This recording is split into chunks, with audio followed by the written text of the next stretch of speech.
The crystal chandelier suspended above Westbrook Academy's dining hall explodes into 1,000 glittering fragments, cascading down like deadly rain onto overturned tables and scattered gourmet meals. 5 young men kneel among the wreckage, their varsity jackets torn and bloodied, their faces twisted in expressions of pure terror and disbelief. The silence that follows is so complete that even the grandfather clock in the corner seems to hold its breath. 30 minutes earlier, none of them could have imagined this outcome. Arya Blackwood steps through the mahogany doors of the dining hall at exactly 12:15 p.m. Her white cashmere dress pristine against her porcelain skin. Her raven black hair falls in perfect waves past her shoulders, and her emerald eyes survey the room with the practiced grace of someone accustomed to grand entrances. At 17, she moves with the fluid elegance of a ballet dancer, every step calculated yet seemingly effortless.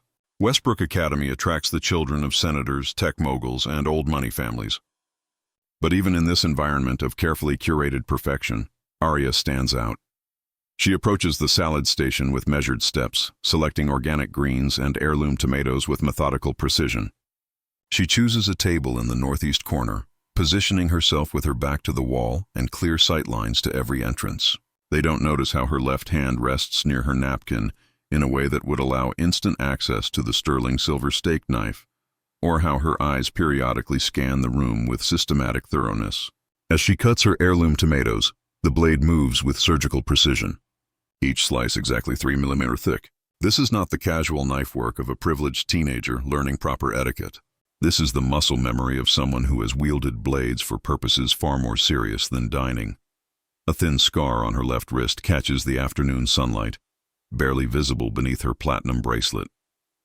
The placement suggests defensive wounds from blade training, the type of scar earned during knife disarmament drills when reflexes are still developing. Her iPhone rests beside her water glass. Every few minutes, it pulses with a barely perceptible vibration confirming her location to handlers, who track her movements through encrypted signals that bypass standard cellular networks entirely. The Swiss finishing school story her admissions file contains is meticulously crafted fiction. The diplomatic father exists, though his actual work involves eliminating threats to NATO operations across Eastern Europe. The tragic mother's death in a car accident 5 years ago conveniently explains any gaps in Arya's emotional responses to normal teenage concerns. What the file doesn't mention is that the car accident was actually an assassination, and that Arya witnessed the entire event from the back seat. At 14, she infiltrated a human trafficking ring in Prague. At 15, she exposed a money laundering operation in Vienna. At 16, she prevented a terrorist attack on a diplomatic summit. Now 17, she sits in Westbrook Academy's dining hall eating organic salad and playing the role of privileged exchange student while conducting the most dangerous mission of her career.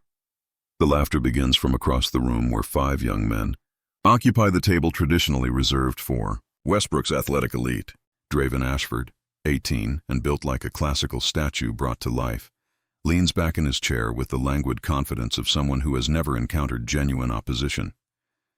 His steel-gray eyes scan the dining hall like a predator evaluating territory. The son of Governor William Ashford moves through life with the assumption that his wishes will be fulfilled simply because he has expressed them.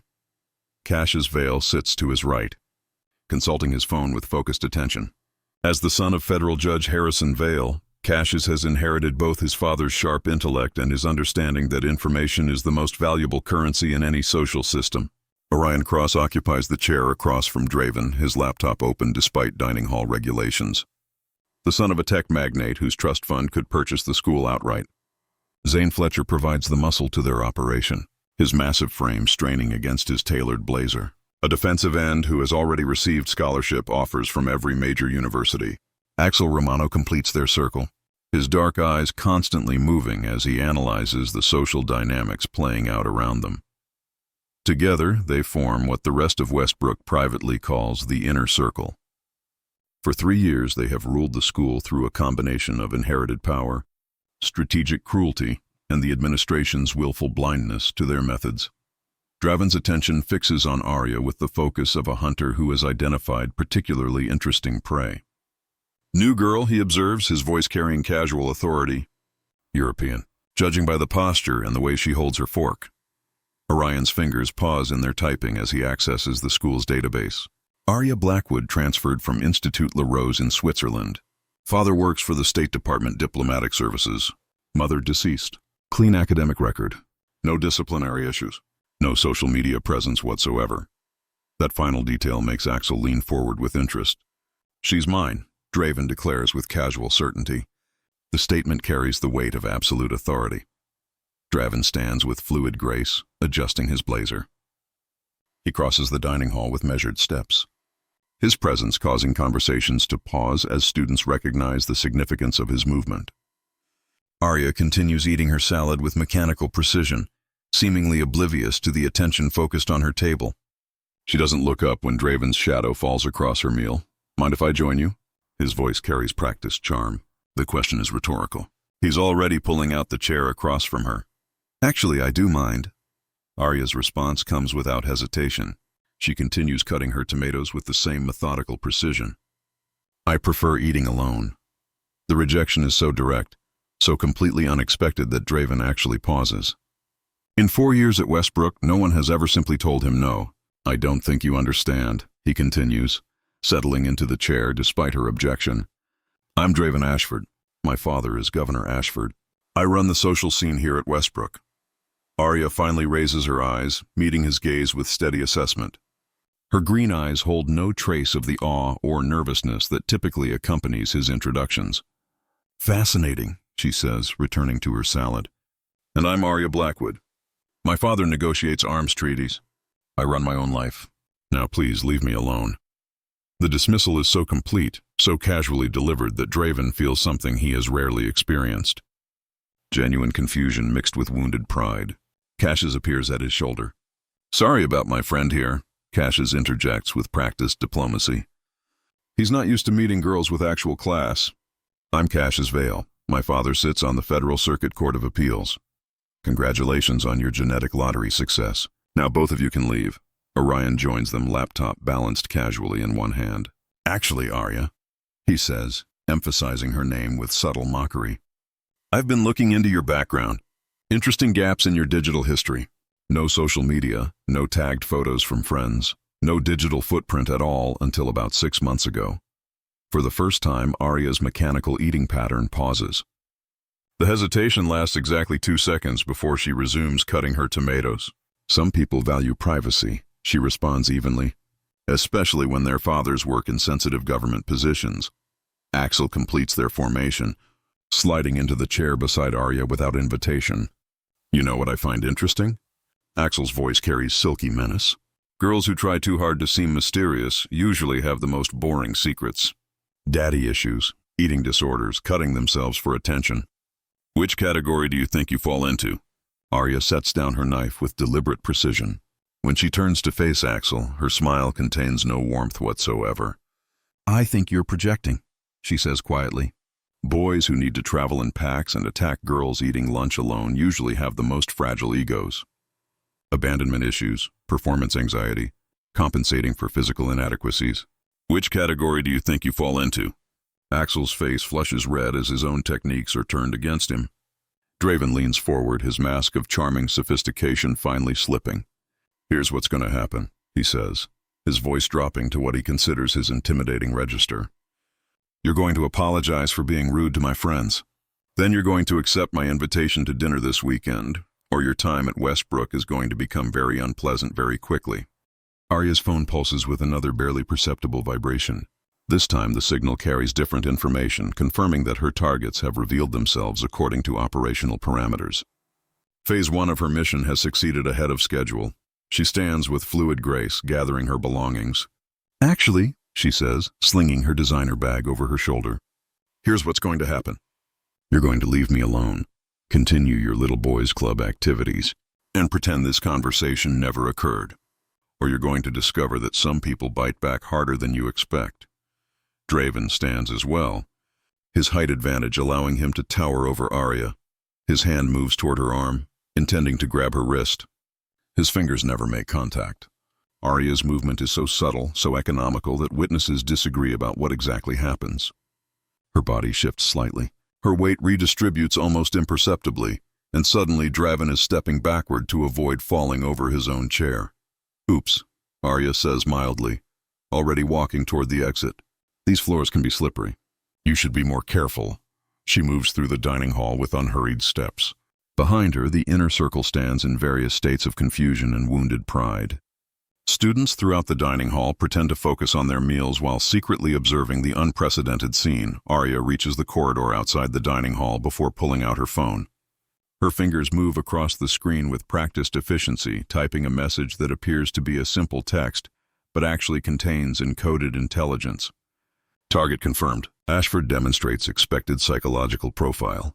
Recommendation: accelerate timeline. Her cover story as a diplomat's daughter contains enough truth to withstand casual investigation. But the deeper layers reveal something far more complex. Arya belongs to a specialized program that doesn't officially exist, training operatives who can pass as ordinary teenagers while conducting missions that would challenge adult agents. At 17, she has already prevented 2 terrorist attacks and dismantled a human trafficking network. The Ashford family represents her most dangerous assignment.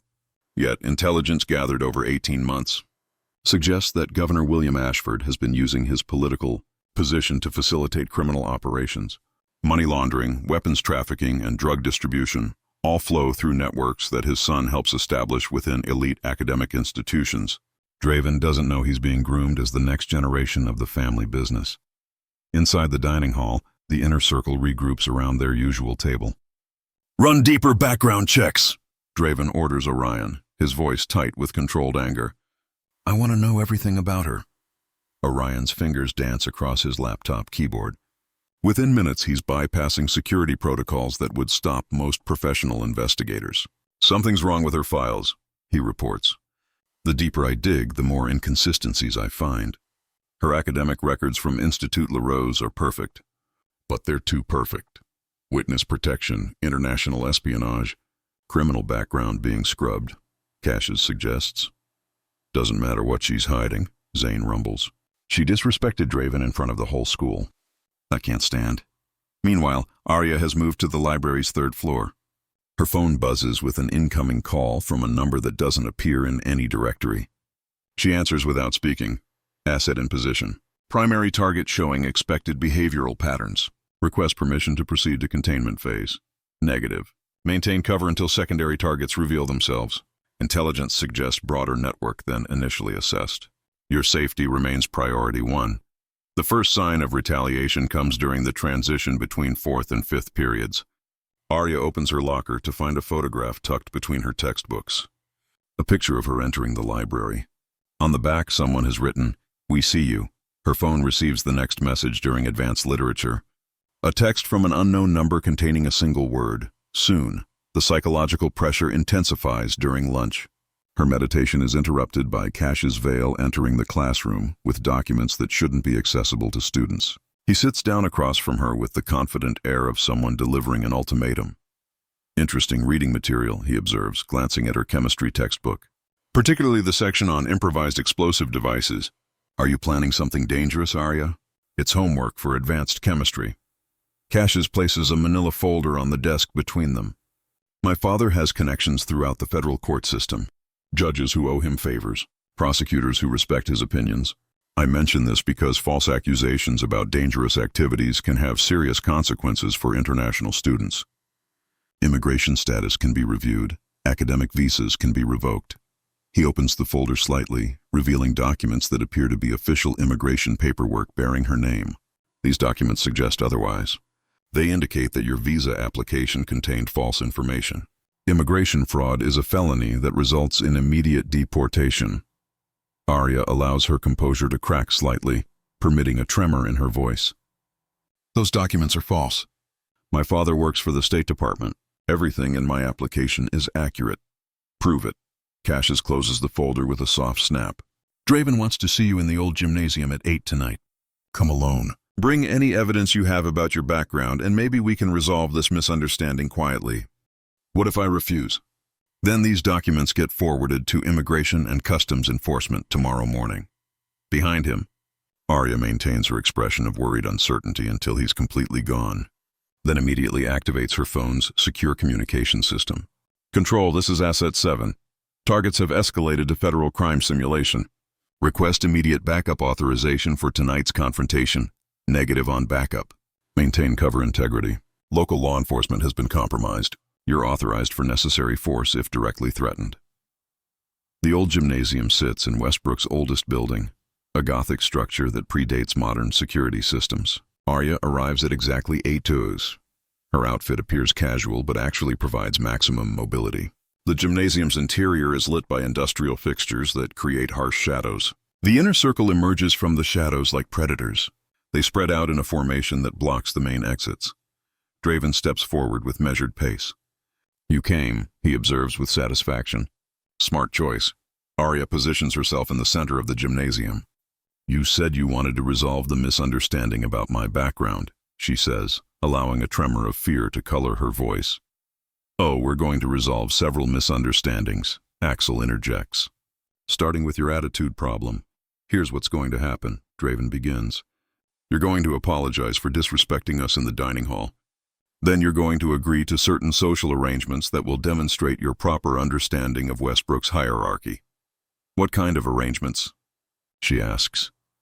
"The kind that involve you understanding your place in our social structure," Axel says, "starting with some private time with each of us to discuss your attitude adjustment." "And if I refuse?" "Then things get unpleasant very quickly," Zane rumbles. Draven produces the forged immigration documents along with additional papers that appear to be criminal complaints. "These documents will be filed tomorrow morning unless you demonstrate proper cooperation tonight."